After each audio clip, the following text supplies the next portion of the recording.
யோசேப்பை வாங்கிய வியாபாரிகள் அவனை எகிப்தில் பார்வோனின் படைத்தலைவன் போத்திபாரிடம் விற்றார்கள். ஆனால் கர்த்தர் அவனுக்கு உதவினார்.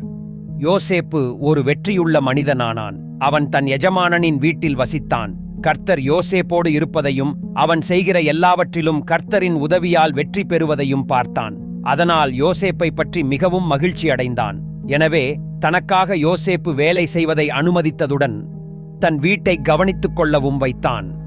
போத்திபாருக்குச் சொந்தமான எல்லாவற்றையும் யோசேப்பு ஆளுகை செய்தான். யோசேப்பை தனது வீடு முழுவதற்கும் அதிகாரியாக்கியதும் கர்த்தர் அந்த வீட்டையும் போத்திபாருக்குச் சொந்தமான எல்லாவற்றையும் ஆசீர்வதித்தார். இவை அனைத்தையும் கர்த்தர் யோசேப்புக்காகச் செய்தார்.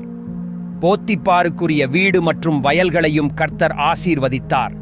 ஆகவே போத்திபார் யோசேப்பிற்கு வீட்டிலுள்ள எல்லா பொறுப்புகளையும் கொடுத்து விட்டான். அவன் உண்ணும் உணவைத் தவிர வேறு எதை பற்றியும் கவலைப்படவில்லை. யோசேப்பு கம்பீரமாகவும் பார்ப்பதற்கு அழகாகவும் இருந்தான். கொஞ்ச காலமானதும் யோசேப்பின் எஜமானனின் மனைவி யோசேப்பு மீது ஆசைப்பட ஆரம்பித்தாள். அவள் ஒவ்வொரு நாளும் யோசேப்போடு பேசி அவனை அழைத்தாள்.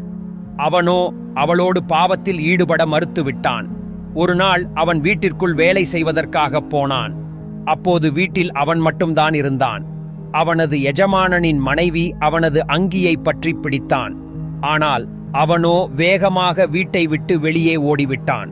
அப்போது அவனது அங்கி அவளது கையில் சிக்கிக்கொண்டது. அவள் அதனை கவனித்தாள். நடந்ததை பற்றி அவள் பொய்யாகச் சொல்ல திட்டமிட்டாள்.